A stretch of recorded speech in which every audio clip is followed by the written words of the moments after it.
Olá, sejam muito bem-vindos ao Amplifica Cast e hoje, seguindo a nossa pauta de conversar com mulheres que estão construindo uma história, eu estou aqui com duas convidadas especiais e eu vou dar a oportunidade para elas se apresentarem para vocês. Quem começa? Monique, quem começa? Pessoal, eu sou Monique Lima, sou CEO e cofundadora da Mimo Live Sales, uma trajetória que a gente está fazendo há 3 anos e a gente está super feliz de estar aqui com vocês hoje. Obrigada. Eu sou Etienne Desjardins, sou cofundadora e CPO da Mimo Live Sales. Estou nessa jornada com a Monique, né, desde 2020 e também sou professora de inovação e empreendedorismo na FIAP. E uma empreendedora serial, né? Que eu falo que eu já tive outras empresas, então tô nessa jornada com a Moma, já tive outras 7. Legal, e a Carol tá aqui também com a gente, né, Carol? Olá, pessoal, vocês me conhecem um pouco, mas estou aqui. Legal.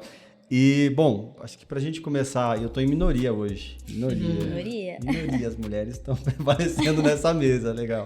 Bom, pra gente começar a nossa história, acho que a gente tem que ir do começo, né? Como que foi Quem vai começar primeiro, pra fazer a pergunta? Quem vai começar o quê? Pra contar a história da Mimo? Não, pra contar a história de vocês. Nossa, tá, vamos lá. Então... vou começar e aí jogo pra você? Beleza. Tá. Então, basicamente, eu trabalhei em áreas que hoje eu falo que são super complementares, tá? O que a gente faz na Mimo. Eu comecei trabalhando com um programa ao vivo na MTV. Ah, que legal. Foi meu primeiro emprego como estagiária na época do Marcos Mion, lá, Piores Clipes. Chegada do Tata Werneck, do Adnei, uma fase boa ali. Então, já fazia ao vivo. Hoje a gente faz ao vivo todo dia, já fazia ao vivo naquela época. Eu brinco que o ao vivo me ensinou muito, então foi uma grande escola na minha vida de... Poxa, não sofrer com problema, né, gente? Ao vivo, a gente tá aqui gravando, falta um convidado, o que você faz? Não dá, né? Ao vivo, a festa continua. Então, me ensinou muito a ter um dinamismo e realmente sempre pensar em plano BCD, né? Que eu acho que para quando a gente cria um negócio, são coisas ali muito importantes. Depois disso, eu trabalhei com cinema, estudei cinema em Madrid, voltei ao Brasil, fiz alguns longa-metragens. Fiz longa-metragem de futebol, de surf, fiz a pré-produção da Promessa do Brasil pro Oscar, que é o Pequeno Segredo, da família Schurman. E trabalhei depois, os últimos 10 anos da minha carreira com publicidade, em grandes agências. Então, na DM9 Rio, na Wyden Kennedy, na África, onde o que eu hoje entendo que eu fazia é startups para grandes marcas, porque é uma área de projetos especiais que eu criei nessas agências. Ah, que legal. Onde a gente fazia muitos projetos com impacto, inovação e tecnologia para grandes marcas, Natura, Itaú, enfim, Vivo. E aí veio a Mimo. Legal. Te deixa para depois a parte. Bom, eu comecei trabalhando com design de móveis, né? Então, eu fui trabalhar em chão de fábrica lá em Porto Alegre, porque eu sou do interior. E um dia me pediram, o meu chefe, olha, para eu trabalhar os sábados dentro da loja. Eu acho que nem te contei essa história. E aí, trabalhando dentro da loja, eu atendi um cara, atendi ele super bem, que eu sempre fui muito falante. E o cara falou pra mim, nossa, você leva jeito pra publicidade. Por que você não trabalha com publicidade? Eu falei, porque eu nunca tive oportunidade. Ele falou, você quer trabalhar na minha agência? Eu falei, eu quero. E aí, eu fui trabalhar com o Dudu, que tinha uma agência lá em Porto Alegre. E foi aí que eu entrei no meio de publicidade, né? Como eu tinha todo esse background... Exatamente. Como eu tinha esse background de trabalhar com design de móveis, entendia bastante ali daquela parte mais de decoração, ele acabou me colocando para trabalhar num evento que acontece lá no Rio Grande do Sul, que chama Planeta Atlântida, que é o maior que tem na região sul, para trabalhar com a parte de cenografia. Lá fiz alguns contatos e acabei indo trabalhar na DCS, que era a maior agência fora do eixo Rio-São Paulo na época, que isso era 2002, 2003. E aí eu comecei a minha carreira na publicidade e com produção. Então, na época, o que a gente chama hoje de live marketing era um marketing promocional e a gente acabava fazendo todos os lançamentos diferenciados de produto e a gente atendia contas grandes lá. Como Tramontina, Steel, Azaleia. Então, eu fazia todas essas ações e sempre fui fazendo minha carreira nessa parte de showbiz, assim, porque eram ativações em shows, grandes eventos. Acabei vindo para São Paulo já com a minha própria agência. Depois de um tempo trabalhando nessas agências, eu queria muito vir para São Paulo, criei minha própria agência, que era a Agência Foguete, e vim atender vários clientes daqui, que foi minha primeira vez como empreendedora. E aí, paralelo a isso, outras agências daqui de São Paulo começaram a me chamar, porque quando eu trabalhava com live marketing, né, eu fazia muitas coisas tecnológicas, então tinham sempre muitas coisas que eram muito inovadoras dentro do mercado. Então, as agências digitais daqui começaram a me chamar para fazer consultoria e para fazer o que eu fazia na minha agência, né, que era o New Digital com a experiência. Legal. Acabei indo nisso, fui crescendo dentro das agências aqui, acabei sendo CEO da Cubo, que foi uma das maiores agências digitais que a gente teve na época, lá 2008, 2009. E não parei por aí, daí continuei trabalhando, que eu digo, né? Eu fiquei formando equipes e clientes em outras agências, mas com a minha agência paralela. Aí eu acabei depois tendo uma produtora de vídeo, porque eu via que era importante ter os reels, as coisas que a gente fazia dentro da agência, e não parei mais. Como eu ficava dentro da área de tecnologia, eu aprendi muito sobre desenvolvimento, aplicativos, sobre games, etc. E comecei a me interessar mais por essa área. E aí faz, eu acho que uns 10, 12 anos que eu tô realmente bem focada dentro da área de tecnologia, sempre com a parte de produto, porque eu gosto muito de behavior econômico, né? Eu gosto muito de comportamento de humano, eu gosto de pessoas. E aí, desde então, eu venho trabalhando com consultoria de produto, desenvolvimento, e a gente se conheceu justamente em função da Mimo. E é engraçado porque muitas pessoas pensam, Eric... E como é que foi esse encontro aí? Muitas pessoas sempre acham que a gente já era amiga antes, porque abrir uma empresa já não é fácil, né? Então, quando você tá buscando realizar alguma coisa, você procura alguém conhecido. Que fala que é um casamento, a única diferença é que você não dorme com sócio. Não, a gente se vê mais do que vê os respectivos, né? É maior que o casamento. Exatamente. E aí a gente fazia parte de um grupo, né, que chama Desenquadradas, com várias executivas do mercado de publicidade e de tecnologia. E a gente tava no mesmo grupo, mas nunca tinha trocado. E a Monique teve um insight, né, viu o que estava acontecendo na China e falou com uma amiga em comum, que é a Laura Florence, da More Girls, e falou, poxa, tem alguém de tecnologia para indicar? E a Laura me indicou. E a Monique foi falar comigo para falar da ideia que ela teve. Projeto. Mas ela ia mudar, né? Ela mudou o pitch. Vou contar a história. Assim, eu fui falar com a Eti e eu sempre soube, poxa, a Eti já tinha um super nome no mercado nessa época, né, 3 anos atrás.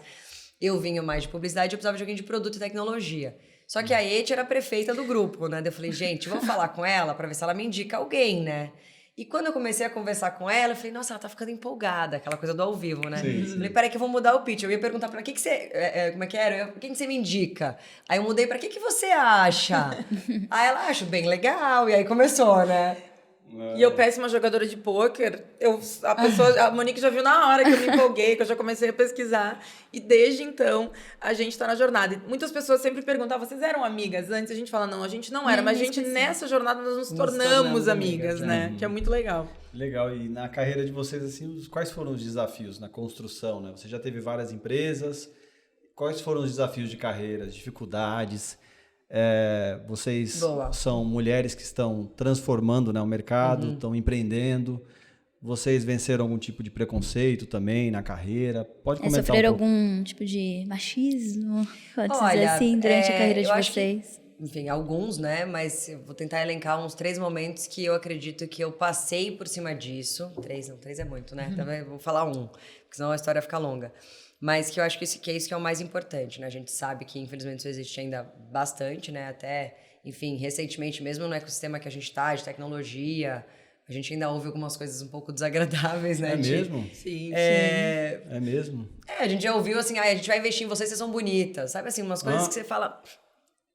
Não, acho que não faz muito sentido essa conversa, né? Então, mas eu acho que a gente tem que ter, além de toda a capacidade técnica e profissional, muito jogo de cintura, né? Eu acho que isso que é o que acaba realmente fazendo a gente passar por cima disso.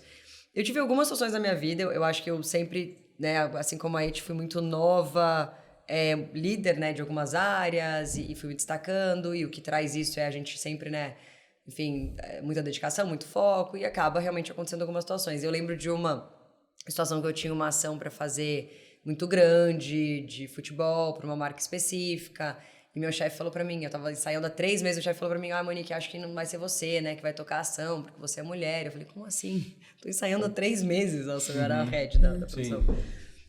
Claro que você, não, mas é porque no estádio, mesmo achei, eu concordo, poderia ter algum risco ali de alguma coisa acontecer. Eu falei, tá bom, então contrata X seguranças, mas eu vou. Não, que eu vou trocar. Eu falei, bom, se eu não for, eu vou embora.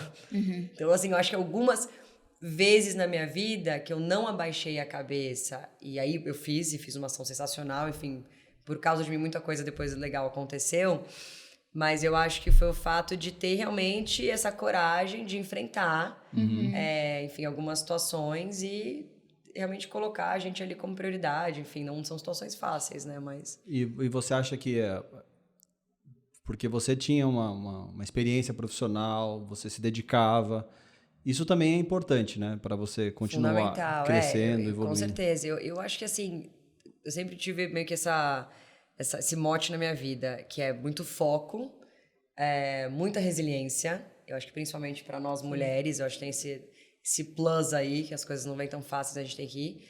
E a gente realmente ia atrás, cara de pau. Então tem também uma coisa que a gente fala muito, né, de mulheres, que as mulheres não pedem aumento. Cara, eu pedi aumento sempre, entendeu? De 6 em 6 meses eu tava lá com os meus ex-chefes pedindo aumento por méritos que eu tinha, entendeu? Sim. Então eu acho que também são coisas que a gente sabe historicamente, os percentuais dos homens fazem muito mais, mas que a gente também tem que ir atrás dessas coisas, né? Legal. É combater de uma maneira inteligente. Inteligente, estratégico e com estratégico. muita paciência para muitas situações e muito jogo de cintura. E você? É muito engraçado porque sou 8 anos mais velha que a Mo, né? Então, quando eu comecei a empreender, eu fui executiva com 26 anos. Com 26 anos eu era diretora de área, primeira vez. Eu era muito nova. Eu não sabia nem o que era ser diretora e já era diretora, tinha um time ali para organizar. E aí eu fui, durante muitas vezes, a primeira mulher a sentar à mesa, né? Então, eu era a primeira mulher dentro das redes daquela agência. Depois eu fui a primeira mulher que era C-level de uma outra agência. E isso tudo é muito legal, porque a gente acaba sendo pioneira ali, abrindo portas, mas a gente está num ambiente completamente hostil, né? Então, ali onde a gente tinha uma mesa, onde só tinham caras dando risada, fazendo determinadas piadas, quando vê a gente chega ali e eles não mudam o comportamento, né? Então, eu acho que isso foi um desafio grande, porque eu fui uma guria criada, eu sou gaúcha, né? O guria me entregou. Foi uma guria criada, que eu nasci, já tinha o meu irmão e os meus primos, então eu sempre tive com muitos homens, muitos meninos na minha volta. Eu acho que eu criei um pouco dessa casca mais dura, assim. Então, eu sempre fui muito combativa nessas questões. Eu era daquela pessoa que ouvia uma piada e, tipo, batia na mesa. Eu falei, cara, que porra é essa, mano? Você tá maluco? E aí eu até brinco que, para fugir do assédio, porque eu era muito nova nessas questões, eu comecei a criar comportamentos que me afastassem disso. Então, hoje, com 44 anos, eu falo muito palavrão, porque lá com 26, 27, era o jeito de me tornar ali menos atrativa, sabe? Mais molecão, ter esse negócio, assim, mais despojado. Então, isso foi um desafio muito grande, porque eu não tinha uma mulher para dividir alguma coisa. E aí, quando eu resolvi empreender pela primeira vez, eu tinha 28 anos e eu só conhecia homens empresários. No meu círculo, eu só tinha homens que empreendiam, eu não conhecia mulheres, como a gente tem hoje várias comunidades de mulheres que se apoiam, a gente faz parte mulheres de várias. Incríveis, né? A gente, da mentoria para outras mulheres, não tinha isso. Então, foi um desafio muito grande, porque eu não queria continuar fazendo negócios como eu vi os caras fazendo, mas eu não tinha referência. E aí, quando você não tem referência, você tem que ir buscar, você tem que ir atrás. E aí, eu lembro que a Marissa Mayer, que era a grande CEO da Microsoft, né, foi a pessoa que eu fui atrás, assim. Então, eu li muito conteúdo dela, entendia como ela, como uma mulher poderosa, executiva, dentro daquela posição, como que ela tratava isso. Então, eu segui muito do que ela fazia, né, tentando replicar ali para o que eu estava fazendo. Então, eu vivi muito a questão do machismo, e ainda era uma questão do machismo muito velado, né, daquela piadinha, daquela coisa que, só fiz um elogio, tô brincando. Mas eu acho que, conforme eu fui hackeando o sistema, eu fui contratando mais mulheres para as posições que eu precisava. Legal. Fui indicando mulheres para as outras vagas que seriam minhas pares, até o dia que eu olhei para o lado e não era só eu a única mulher, tinha outra, tinha duas, entendeu? E aí você consegue criar um ambiente mais diverso e fazer com que todas as opiniões sejam escutadas. É muito comum uma mulher numa mesa que só tenham homens, os homens não deixaram ela terminar de falar. A gente não consegue terminar um raciocínio. É uma coisa bizarra, assim. E às vezes não se dão nem conta, assim, sabe? Então, eu fui estudando muito sobre isso também, sobre feminismo, sobre esses termos todos, para justamente conversar sobre isso e falar assim, cara, não tá legal isso que você tá fazendo, sabia? Tem até nome, chama mansplaining, tá? Você tá explicando o que eu já sei de cor e salteado. Mas eu acho que hoje, em 2023, as coisas ainda não estão tão longe de estar como deveriam, só que hoje as mulheres, elas entenderam, acho, que uma consegue se apoiar na outra. A gente tem vários role models, né? Várias mulheres que a gente se inspira. Tá aí a dona Luísa Trajano, maravilhosa, que inspira várias mulheres empreendedoras. E a gente tem várias comunidades, né? Onde quem já está empreendendo, quem está dentro de uma carreira executiva, consegue ajudar quem está começando, consegue trocar ideia com quem tem uma ideia de negócio. Então, isso que eu acho que é muito legal, que mudou desses 15 anos que eu estou empreendendo até agora. Legal. E vocês vieram construindo uma carreira. Quais são as habilidades que vocês acreditam que são interessantes uma profissional ou um profissional ter para que ele consiga galgar ou uma posição, de repente, de executivo dentro de uma companhia ou até mesmo para conquistar uma empresa, começar a construir uma empresa? Você contrata mulheres. Quais são as qualidades, habilidades que você olha para trazer mulheres para trabalhar com você? Mulheres e homens, Eric, eu acho que o que a Monique falou, resiliência, curiosidade. Uma pessoa não pode ser acomodada, ela tem que ter curiosidade, né? Tem que ter um espírito de inovação, uma pessoa inovadora. E você fala assim, o que é uma pessoa inovadora? É uma pessoa inquieta, uma pessoa que não é acomodada e que está sempre buscando melhorar o que ela está fazendo, independente do que for, se é uma solução tecnológica ou se é um processo que vai fazer exatamente isso melhorar. A resiliência é super importante, né? Eu acrescentaria proatividade, que é uma coisa que a gente... Que é legal também, trazendo um pouco a nossa liderança. A gente é muito complementar, eu e a Eti. Ao mesmo tempo, existem algumas características que realmente, se não forem na mesma linha, a coisa não flui, né? Então, ambas, a gente é proativa, a gente é rápida, agilizada, a gente gosta de fazer acontecer. Doers, né? A gente é doer e a gente gosta de olhar, eu acho que se a gente for olhar um DNA do que a gente busca no nosso time, a gente brinca que é o punch, né? Que é essa coisa de vamos fazer acontecer para todas as áreas. Porque o nosso sócio CTO, o César, ele pensa igual a gente, não existe não. O não é proibido. Sempre tem caminhos. Se a gente realmente pensar, sempre vão ter 5 a 10 caminhos se você começar a esgotar para qualquer situação, né? Claro, no dia a dia de trabalho, né? Então, complementando a resiliência, essa vontade de fazer acontecer, essa vontade de resolver. Tem muito aquela coisa que a gente percebe que você literalmente vê a encruzilhada ali de quem é quem. Quando você tem um problema, tem um perfil que é não está comigo. E tem um perfil que é deixa que eu resolvo. Então, a gente, obviamente, vai muito para esse caminho do deixa que eu resolvo. A gente gosta de... menos não tá comigo e é mais deixa que eu resolvo. Legal, legal. É que todo o time tem que ter o mesmo espírito de vocês, né? Sim. De estar sempre forte, de ter essa resiliência. São algumas características, a gente entende que personalidades existem diversas.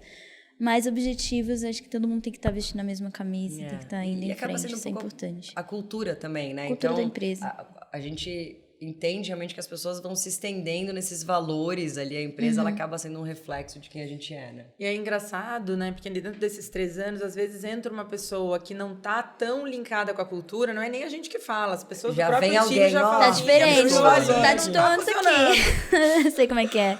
Dá pra identificar, né? Quem tá destoando ali, né? Porque todo mundo respira o mesmo propósito, o mesmo objetivo. Vem alguém que tá completamente diferente, isso influencia. Então, tem uma coisa que sempre que eu entrevistava pessoas pro time, eu perguntava, né? Eu falei assim, gente, é muito legal ter iniciativa, porque todo mundo decorou, quais são as suas características? Tem muita iniciativa. Eu falei, gente, iniciativa não me interessa. Todo mundo tem iniciativa. Eu quero saber quem é que tem acabativa, que vai iniciar o negócio, mas que vai fechar esse negócio, que vai dar o closer, entendeu? Que tem comprometimento com isso. Porque tem muito disso, né? Tem essa proatividade que a gente fala, é a proatividade de não só ter a ideia, né? Exatamente, mas de levar até o fim, né? Executar. Porque a gente daí consegue ter uma confiança muito grande. Eu lembro que a gente fez a primeira viagem internacional para ir para um evento que foi o Web Summit lá em Lisboa. E a gente tinha 1 ano e pouquinho de mimo. E aí, quando estavam as 2 fundadoras lá, as pessoas falaram, nossa, mas vocês deixaram os colaboradores lá? E a gente falou, cara, e a gente tá tranquilas aqui, porque tá todo mundo sabendo o que tem que fazer e sabe que voando, se tiver alguma coisa... Exatamente. De qualquer lugar, né? Exato. Não, e a nossa empresa é digital mesmo, né? Então, a gente consegue perceber que as pessoas realmente... E a gente, é legal isso, né? Quando a gente tá fora, a gente percebe que as coisas acontecem realmente da mesma velocidade. Existe um senso de pertencimento muito grande também nas pessoas da Mimo, e isso tem muito a ver com a maneira que a gente construiu a Mimo, já com todas as regras de ESG. Então, a gente percebe que não só as características dessas pessoas, mas a maneira que a gente construiu traz para elas que legal que eu tô fazendo aqui, o que eu tô construindo, e com essas pessoas que também têm os mesmos valores, sabe? E o nome da empresa é tão gostoso, Mimo. É gostoso, Quando né? vocês falam, é um brilho nos olhos, assim. E esse nome surgiu como? Tem duas histórias, né? A gente vai contar as duas. A primeira veio muito de mimar, né? Da experiência, de você realmente ter uma experiência. O brasileiro já tem isso, obviamente todo mundo, mas quando a gente fala de atendimento, de experiência humanizada, a gente tá na Mimo, que é uma plataforma de live shopping, né? A gente não falou ainda, a gente tá humanizando a experiência de compra e venda digital. Então, e é uma plataforma, tem tecnologia. Um SaaS, sim, tecnologia. É totalmente tech. SaaS. E é hoje uma tecnologia que a gente coloca no ambiente das marcas, né? Então é white label, tem muito benefício para a marca, de dados, de insights, enfim, e claro, vendas ali em escala no digital. Mas quando a gente fala de mimar, é justamente trazer para o consumidor dessa marca uma experiência que ele vai se sentir mimado. Com a experiência que você tem de compra de vídeo ao vivo, é como se você comprasse de dentro da loja do conforto da sua casa, né? Então você realmente tem uma experiência que é mais próxima, mas aí a gente teve um plus legal, que eu vou passar a bola aqui pra ela contar. Que daí quando a Mo me chamou, né, quando a gente teve aquela conversa, ela já tinha pensado no nome, em tudo, e eu falei assim, por que Mimo? Daí ela me falou isso. E aí eu falei pra ela, eu falei assim, Mo, pra gente internacionalizar vai ser um terror, porque vão chamar de Maimon, as pessoas não vão saber que é um... Até hoje chamam de Maimon, isso a gente não teve como fugir. Mas eu falei assim, as pessoas, pra explicar que é um gift, que é um cuidado, vai ser um inferno. Aí ela assim, pô, mas Mimo é tão legal, daí a gente foi, né, aí no outro dia eu falei, Mo, tá resolvido. Que daí eu fiquei fazendo os estudos lá e Mimo hoje, que é como a gente assina é Making Credit Moments Online. Ah, legal. E a gente já internacionalizou, tá? Então já internacionalizou. A história que as pessoas ouvem mais é essa segunda. Entendi. Significa Mimo, Making Credit Moments Faça Online. momentos incríveis online. Legal, pegando Nossa, o gancho dessa internacionalização, mas voltando um pouquinho, quais são as dificuldades assim, relacionadas a criar uma empresa? Porque vocês são sócios de um negócio, enfrentam dificuldades. Quais são as maiores dificuldades tocando um business, um negócio mesmo? O que acontece assim? Como que é os bastidores desse negócio? Nossa, são tantos. Eu acho que tem várias questões, né? O primeiro, eu acho que é a falta de acesso ao conhecimento. Porque abrir uma empresa, a gente não é só ir na junta comercial, abrir um CNPJ e funcionar e tudo vai ser maravilhoso. Quando a gente começa a empreender, a gente tem que entender que aquele negócio foco do que a gente faz, no nosso caso, é uma plataforma de live shopping para o mercado de varejo, né? Para o mercado de indústria também. Mas não é só isso que a gente faz. A gente tem que fazer RH, a gente tem que fazer financeiro, a gente tem que fazer administrativo, a gente tem que fazer marketing, a gente tem que fazer operações, Cuidar das pessoas, produtos, cuidar dos clientes, cuidar da retenção, porque quando fazer dinheiro. Quando a gente pensa numa super empresa, tem uma pessoa... Hoje a gente já tem mais de 40 pessoas, então hoje a gente tem heads para cada uma dessas áreas, pessoas completamente especializadas. Só que quando sempre foi assim, né? Quando éramos nós duas e mais, assim. a gente brinca, né? A nossa número 1, que foi a primeira pessoa que a gente contratou, tá até hoje na Mimo, que é a Marília, e é a head de Customer Success. Nós três fazíamos absolutamente tudo. De arte que ia pro Instagram, até reunião comercial, até financeiro, contratação de times de tecnologia. Peraí que eu vou te passar. Então, tem muitas dificuldades que vão desde da parte de incentivo, vamos dizer assim, fiscal e tudo mais, mas eu acho que o principal é o empreendedor entender que dentro do começo ele vai ganhar bem menos e vai trabalhar muito mais. Porque às vezes eles têm uma ideia de que, nossa, vou ser empresário, não vou ter chefe. E eu falo, gente, tem uma coisa que é mais complicada do que chefe, que é cliente, entendeu? Que é o que direciona o seu negócio. Então, ter essa ideia de que você, quando começa uma jornada empreendedora, você vai ter que ter mais de um papel, você vai ter vários pratinhos que você vai ter que ficar girando e você vai ter que estudar, porque não tem como a gente saber de tudo. Eu tinha a minha linha de expertise, a Monique tinha a linha dela, e a gente teve que estudar uma série de coisas para se adequar a esse negócio especificamente. Eu nunca tinha trabalhado diretamente com tecnologia para varejo. Então, saber que você é um profissional excelente na sua área, mas que empreendendo você vai ter que ser muito bom, no mínimo, em várias outras coisas. Você vai ter que ter humildade para dizer, eu não sei, eu preciso da sua ajuda para aprender. Então, eu acho que isso é uma grande dificuldade. O Vale da Morte, né, do empreendedorismo no Brasil são 2 anos. A cada empresa que nasce, se não me engano, 35% não chegam em 2 anos. Tipo, morrem na praia mesmo, né? E desses, dos outros 65% que se mantêm, ficam só mais 1 ano, sei lá, metade disso. E eu acho que é por muito disso, da cultura de você achar que empreender, você vai trabalhar a hora que você quer, que você não vai ter ninguém lá incomodando, que você vai ganhar super bem. Isso é uma construção que você tem ao longo de muitos anos, entendeu? Agora, o start ali da vida empreendedora é casca, né? Eu traduziria o principal desafio, que é realmente você entender que o maior desafio é você mesmo, né? Você entender que o mercado não tá bom. Então o mercado não tá bom. Pode ser uma desculpa. Cara, não, se o mercado não tá bom, eu acordo às 7 horas. Deixa eu acordar às 6 para começar a fazer minha prospecção. Tal coisa não. Então, eu acho que é muito... assumir a responsabilidade. Assumir, puxar. Claro que ser muito organizado. Tem um passo muito importante de realmente da ideação para execução, né, que é com você mesmo, e é a gente na segunda-feira que corre com todos os times, e que se a gente não puxar, claro que as pessoas vão, mas exige um direcionamento, desde 3 pessoas a 10, a 50, então assim, eu acho que o cerne mesmo de abrir uma empresa é você entender com você mesmo, cara, onde eu tô, para onde eu quero ir, o que eu preciso para fazer. Legal. Pra chegar lá, né? E em cima disso, como que vocês se preparam mentalmente? Hoje fala muito de inteligência emocional, mas como que vocês se preparam, assim? Porque às vezes, a gente já passou por isso, eu e a Carol, nós somos marido e mulher e somos sócios. Legal. Então a gente enfrenta dificuldades. Como que é, às vezes, fazer uma reunião, participar de uma coisa com o cliente e às vezes está passando por um problema na empresa? Já aconteceu isso com vocês, assim, de ter um problema e ter que ir para aquela call, para aquela reunião e ali vender como se não tivesse, como se os problemas não existissem? Eu acho que assim, bom, trabalhar com ao vivo, hoje a gente até brinca com isso, né? No começo, claro, você tem tecnologia, você vai melhorando. Hoje a gente tem uma evolução muito grande de produto, mas como qualquer empresa, tem seus desafios, a gente vai olhando para eles e potenciais soluções. Eu acho que tem duas maneiras de olhar para o problema, né? Uma é você problematizar mais, deixar todo mundo tenso, e a segunda é você realmente já pensar nas possíveis soluções. Eu me preparo eu tenho o meu processinho. Então, todo domingo, do final do dia, eu fico repensando algumas coisas da empresa, eu olho para gaps, eu começo a olhar de novo para áreas, eu olho para mercado, eu faço a minha tinha, o meu reboot, né, mental do que eu preciso colocar ali na semana. Eu gosto de ler, então poderia ler mais, poderia. Eu tenho filho pequeno, eu tenho minhas horinhas ali, mas eu leio bastante sobre o mercado startup, sobre a inovação, escuto bastante podcast. Também essa questão aí de família, trabalho. Como é que eu me organizo? Eu sou bem virginiana, né? Então, a Etienne, ela é virginiana, mas ela não é, assim, porque ela também é bem organizada. E isso também é outra coisa legal, assim, quando a gente fala de complementariedade de skills, né? A gente tem coisas que são muito parecidas, que é ótimo, e a gente também se complementa nos skills. Mas eu tenho minha agenda por cor. Então, basicamente, eu metrifico o tempo que eu gasto em cada coisa.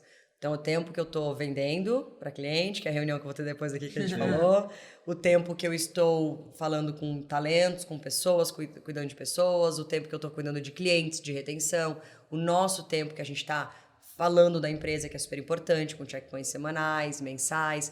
E eu também coloco na minha agenda meu tempo com meus filhos. E eu acho que isso é uma coisa muito importante e melhorou muito para mim. Porque eu também tinha, claro, como começar a empresa... Você fica até tarde, fica vendo e-mail até 2 da manhã para poder começar no dia seguinte. Graças a Deus a gente tinha um fluxo maravilhoso, mas eu tenho mais de 300 e-mails por dia na minha caixa de entrada. Então, eu consegui minimamente, não é perfeito ainda, mas achar uma métrica ali para mim que funciona bem. Eu acordo mais cedo, desovo os e-mails, vou fazer exercício ainda, começo a trabalhar, final do dia fico com as crianças. Então, final de semana é das crianças até o domingo à tarde que volta a ser da Mimo. Mas eu tenho separar o tempo, né? Eu tenho esse meu formatinho e eu também sempre olho para minha agenda, tipo, estamos precisando vender um pouco mais esse mês. Tem pouquinho verde. Verde é o tag do cliente. Espera aí que eu vou colocar mais verde aqui. Então, é legal também. Eu acho que isso até de um ponto de vista menos meu, de mãe e tudo, mas para qualquer pessoa deixa eu ver como é que estão os percentuais. Nossa, eu preciso trabalhar a retenção. Peraí, eu tô com pouca cor da retenção aqui. Deixa eu trazer um pouco mais de reunião para isso, né? Então, enfim, é a maneira que eu faço hoje. É engraçado porque, além da parte toda de organização, porque até isso a gente fazia igual. Tipo, a agenda sempre foi, tudo eu coloco na agenda, coisa pessoal, o que vai fazer. Mas, para mim, o que sempre foi muito importante, a gente traz isso para Mimo também, né? Ninguém vai ter uma entrega boa, satisfatória e eficiente se a pessoa não estiver bem, se ela estiver lá completamente cansada, se ela não conseguir ir no cinema, se ela não conseguir ficar com a família. Então, esses momentos, para mim, de realmente desligar, são sempre muito importantes, né? A gente fala, o empreendedor ele nunca desliga, ele tá no restaurante, ele tá já pensando para quem que ele vai vender, tá prospectando. Mas pega o elevador, terá que dar uma oportunidade. Exato, tem um aniversário, já faz assim. Mas esses momentos, entendeu? De quando tá com os amigos, de ir num show, de, por exemplo, acordar cedo e conseguir passear com o cachorro, ir na academia. Então, o empreendedor não pode esquecer, como a Amor falou... Da vida, da saúde dele, né? Empreendedor podia ser o eu-empreendedor, entendeu? Porque o que acontece? Se ele não se cuida, se ele não tá feliz com o que ele tá fazendo, se ele tá ali esganado com o tempo, não vai ser bom. A jornada não vai ser boa. Tem uma coisa maravilhosa. Uma vez a gente estava entregando um vídeo para alguma coisa que a gente estava fazendo. Eram 3 horas da manhã. Eu e a Monique, a gente estava gargalhando. Tipo, a gente tinha passado o dia inteiro de reunião e a gente estava gravando um vídeo. E aí eram 3 horas da manhã e a gente estava se divertindo ainda, gravando o vídeo que a gente precisava. E daí a gente falou, cara, é isso. Você pra gente estar um dia, às 3 horas da manhã gravando vídeo, é porque no fim de semana a gente tá bem. Isso. A gente, quando chega na segunda-feira, fala com o Timão, e aí, o que você fez? E porque não é todo dia, né? Eu acho que esse é o ponto, assim. Ambas também viemos de ambientes, e tem vários, né, mercados que trabalhar até tarde ainda é bonito, né? Bonito, romantização. Realmente, a pessoa que trabalha até as 10 da noite, às 7, 8, 9, enfim, quando pode começa ser o call fase, da manhã né? dela... ela não vai estar bem de saúde, ou vai estar disposta, ou não vai trabalhar feliz, né? Poxa, você ir realmente pro trabalho triste, acabado, cansado. Sim. Então, uma coisa muito legal, né? Que a gente constrói a Mimo realmente olhando para erros e acertos do passado, sabe? E eu acho que isso faz, as pessoas trabalharem mais felizes, mas também serem mais eficazes, né? Então, a gente vai trabalhar até às 7 horas, mas muito bem, com muita velocidade. A gente realmente... né, hoje é o principal player do mercado de live shopping aqui da América Latina, a gente tem muita velocidade. Então, isso não significa que a gente não está, né, não estamos trabalhando. Cara, a gente está trabalhando muito e muito rápido. Sim. Só que a gente tem um horário para as pessoas irem jantar com a família, né, gente? É isso. E assim, de fim de semana, poder fazer qualquer coisa, entendeu? Não tá preocupado. Então, a gente trata essas questões como exceção. Às vezes, a gente tem que fazer um deploy gigante dentro da nossa plataforma, daí, fica alguém de plantão sábado, são domingo. Picos, né? Exatamente. Mas o normal é que as pessoas tenham vida para que elas tragam essa felicidade da vida delas, essa parte da leveza da vida pessoal delas por dentro do trabalho. E eu sempre falo que desculpa, né, mas eu acho que é um assunto interessante, assim, que muita gente fala pra gente assim, mas vocês são empreendedoras, vocês trabalham muito mais. A gente trabalha muito mais. A gente trabalha até às 10, meia-noite, toda noite. E eu não acho que tem que ser assim, né? A gente fala com algumas outras startups de acelerações que a gente tá. Não, mas eu acho que acaba sendo uma confusão mental mesmo, de não conseguir se organizar bem. Então, cara, o que você precisa fazer hoje? Organiza seu dia, isso é pra hoje, o que é prioridade? Porque, no fim, essa confusão mental... Ela entra no dia a dia. E se não tiver isso, a pessoa não faz nada bem. Não faz nada bem. Nem fica com a família bem, não trabalha bem, não se aceita. Perfeito. Então, uma vez que a Carol tinha passado mal, a gente estava entrando no hospital, aí entra ela ser medicada e tal, estava muito mal, entra ela ser medicada, eu fui inventar de olhar o celular. Nossa. Aí quando eu olhei o celular, era um e-mail de cancelamento de um cliente importante dentro da agência. Aí naquele momento, aquilo acabou roubando a minha atenção. Então, para poder separar um pouco as coisas, eu comecei a bloquear o acesso ao celular em momentos específicos. Por exemplo, em casa, não vou olhar o e-mail. A gente ainda tem um desafio a mais, que é... Vocês têm um super desafio a mais, que é não falar de trabalho em casa. Vocês não falam? Vamos entrevistar agora. É proibido. A gente tenta não falar. Não, às vezes a gente fala, mas não algo que vai nos estressar. Se for um assunto, também é um assunto às vezes é um assunto tranquilo. pesado, assim, eu falo, vamos falar outro dia, vamos falar amanhã. Quando é assunto vamos pesado, deixar não, durante a semana. Fala no horário de trabalho, não no jantar. No final de semana. Isso não. E toda vez que eu ouço vocês falarem, eu vejo que vocês se preocupam muito com pessoas, com seres humanos, com o dia a dia. Não só com as mulheres, mas também com pessoas, com gente, né? Você falou que gosta muito de gente. Como surgiu a ideia da Mimo? Legal. A Live Shopping existe na China desde 2016, né? Então, hoje já é 30% do e-commerce na China. Que a gente gosta de trazer a perspectiva é um Brasil inteiro. São 200 milhões de pessoas que escolhem comprar por live. Então, eu quero comprar aqui esse produto, eu vou comprar conversando com alguém, tirando a dúvida, entendendo se é pesado, se pode ir no micro-ondas, se não vai sair, sabe? O print e tudo. Do que comprar no e-commerce, que é uma experiência um pouquinho mais solitária, né? Então, eu entro, tenho ali as fotos, eu tenho a interação, cresce muito, você que claro. tem que fazer a pesquisa. Mas, e você não tem onde interagir e fazer pergunta. É um pouco mais frio. Enquanto se você está numa live, ela é realmente o mais humanizado, falando de pessoas, né? Ela é trazer a pessoalidade ali de uma compra física com a escala do digital. E aí, quando veio a pandemia, foi bem esse momento que a gente falou, nossa, a startup é timing, né? Se live shopping não chegou aqui no nosso mercado ainda, onde a gente sabe que o brasileiro ele é early adopter de social media, vamos testar. A gente fez 2 testes, as nossas primeiras lives, que foram testes muito bem sucedidos, mas ainda de uma maneira, claro, né, gente? MVP / Frankenstein, ainda de uma maneira que era, não tinha a super tecnologia que a gente tem hoje. E aí, quando a gente fez esses testes, a gente colocou ali um e-mail mimo@gmail. Então, quer fazer uma live, fala com a gente. E começou a ter marca. A gente falou, gente, eles gostaram disso aqui? Peraí, vocês são disso aqui, vamos fazer uma coisa boa. E aí a gente começou a desenvolver. Legal. Quer contar o dali pra em diante? E aí o que acabou acontecendo? A gente, depois desse MVP, foi entendendo o mercado, né? Porque na China E a China é maravilhosa, a China, Israel, Vale do Silício, como bons hubs de insight. Só que a gente tem que acabar fazendo uma localização, né? O que a gente chama de tropicalização. O mercado de consumo do Brasil não tem nada a ver com o mercado de consumo chinês. Então, a gente foi entender muito o que estava funcionando lá, mas adaptar para o nosso mercado, né? Para o nosso consumidor brasileiro, para as marcas brasileiras. E aí a gente foi fazendo isso, e é uma coisa que nós duas acreditamos e porque a gente se deu muito bem.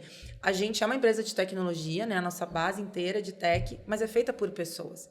Nós fazemos tecnologia com pessoas, para pessoas. Porque quem me contrata, a gente fala de marca, mas as empresas são feitas de gente também, né? Sim. Então, a gente sempre trouxe as pessoas, o humano, para o centro das nossas decisões. Então, desde o centro da decisão do que a gente toma de decisão de um produto, de uma funcionalidade, de como é uma usabilidade, até de uma estratégia comercial, né, de como a gente vai colocar esse nosso negócio na rua. Então, a gente sempre teve isso, que como a gente faz com pessoas uma empresa para outras pessoas, a gente tinha que colocar esse people-centric, né? Tudo em base do que a gente acredita, as pessoas estão sempre no centro. E é assim desde que a gente começou. Eu acho que, puxando esse gancho para fechar para vocês o que é a Mimo, a Mimo é uma plataforma que eu permito que a Balduco venda por live no site dela. Então, a Balduco, por exemplo, no Natal fez uma receita com panetone lá derretendo, chocolate maravilhoso, e a compra na mesma tela sem fricção nenhuma. E essa parte de a gente olhar para as pessoas, gente, é que a gente consegue trazer dados que não existiam no e-commerce ainda. Se você pensar que as pessoas estão lá perguntando... e você começa a entender qual é a percepção do consumidor de acordo com o produto. Quais são as principais dúvidas deles antes de comprar. Então, quando a gente fala de moda, a gente teve uma marca que todo mundo queria saber como é que era o forro do blazer. E aí, depois, o diretor do e-commerce ligou pra gente e falou assim, obrigado por esse relatório, estou colocando foto do forro dos blazers no meu e-commerce.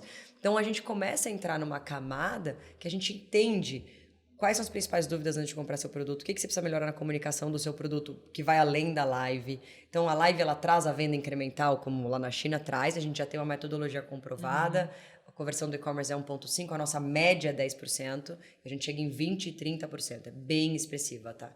E hoje a gente trabalha com 190 marcas, 20 mercados diferentes, a gente está falando de Balduco, a Samsung, a Carrefour, a Vela em beleza, então agronegócio. A gente realmente está falando de um conteúdo que vai educar sobre um produto e vender ao mesmo tempo. Então, realmente funciona para todos os mercados. Perfeito. E por ser uma empresa de tecnologia, como vocês lidam com essa inovação? Que ela, tanto a inovação na tecnologia, quanto também essa loucura de rede social, sempre uma rede social nova, o comportamento das pessoas mudam em cada rede social. Como vocês lidam com isso? E é muito rápido, né? Não é algo que demora, é muito rápido. Como vocês lidam com isso? Gente, a gente também é early adopter em todas as questões de tecnologia, né? Então, a gente é heavy user, como falam, de todas essas tecnologias, está sempre experimentando. Como eu gosto muito de comportamento, quando surge alguma coisa nova, eu vou sempre estudar, vou sempre entender como é o funcionamento.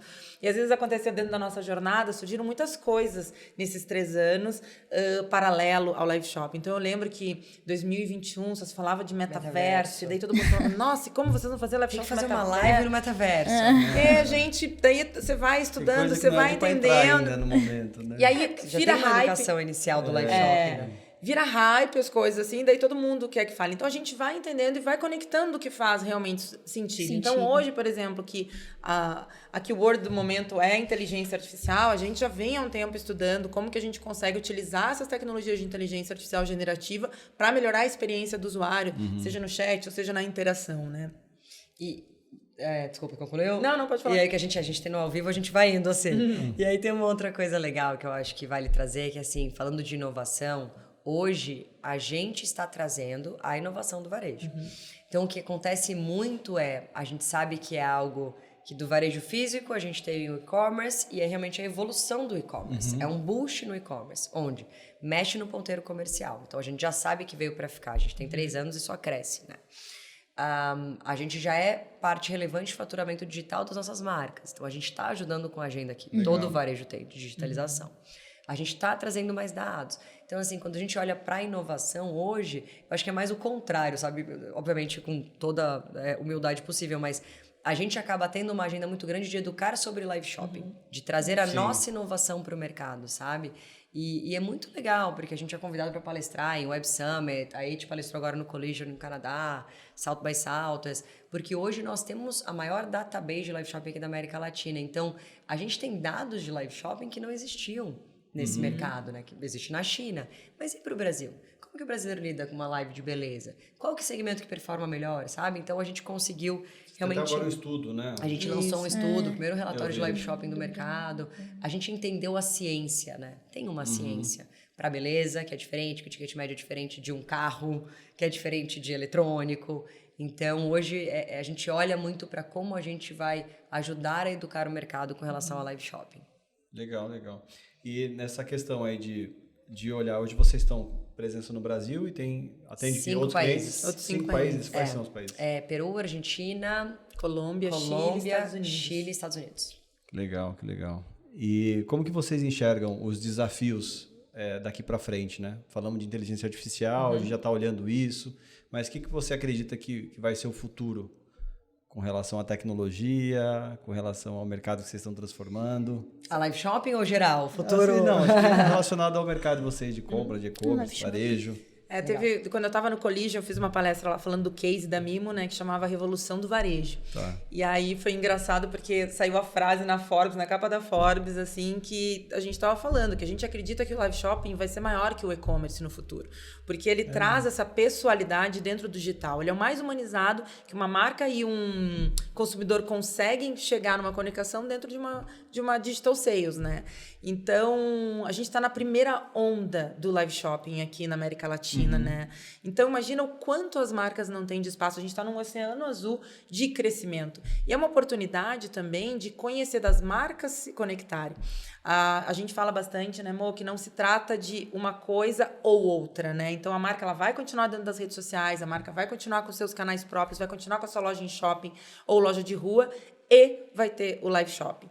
No fim das contas, você falou um pouquinho de rede social, né? A marca, a indústria, eles têm que estar no melhor canal para o seu consumidor.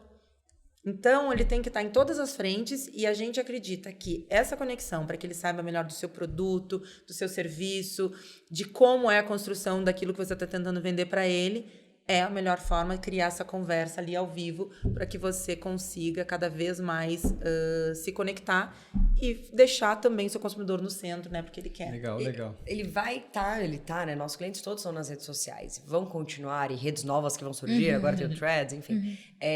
E também vai vender no site dele. E o mais importante, por que ele quer também vender no site dele? Ele quer a base dele. Ele quer os dados dele. Quando você pagaria para não ter seus dados? Não, pelo contrário, eu quero ter meus dados, né?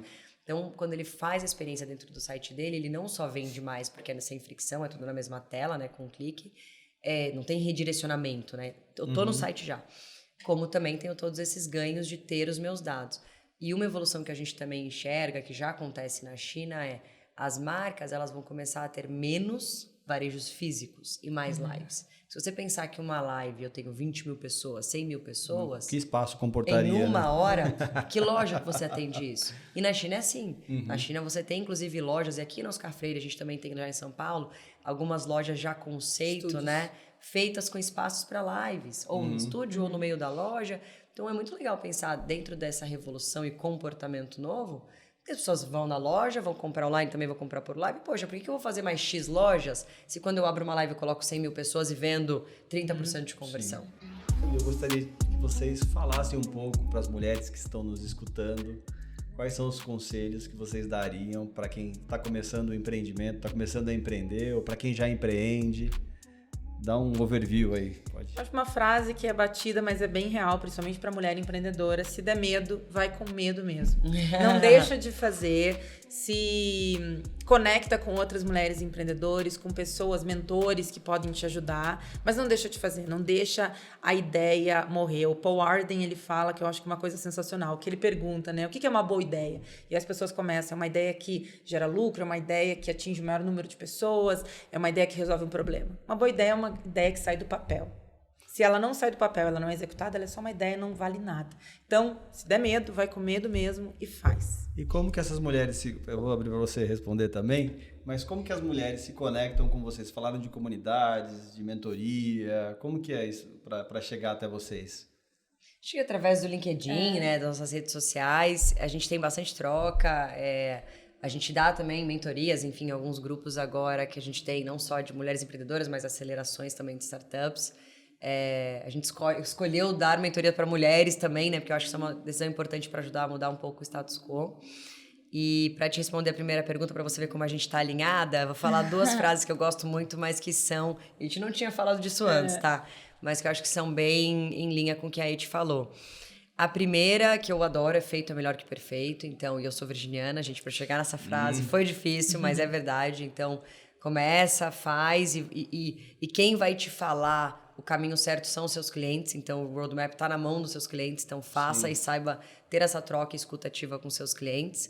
E a segunda que eu adoro é a Nora Ephron, que fala, above all, be the heroine of your life, not the victim. Então, above all, com tudo que você passa, que é o que a gente falou no começo, seja a heroína da sua vida e não a vítima, né? Não fica ali contando, se vitimizando com coisas que aconteceram. Saiba passar por cima disso que você vai contar outras histórias muito melhores. Legal, muito bom, muito bom. E a indicação, o que vocês indicam de hobby, de livro? O que vocês fazem para ficar no momento off? Ele falou da família, mas... Além de Netflix and chill. Exatamente. Eu para desestressar, eu jogo beach tênis, fico com os meus filhos. E acho que um livro que eu posso indicar, que eu gosto bastante, chama Masters of Scale.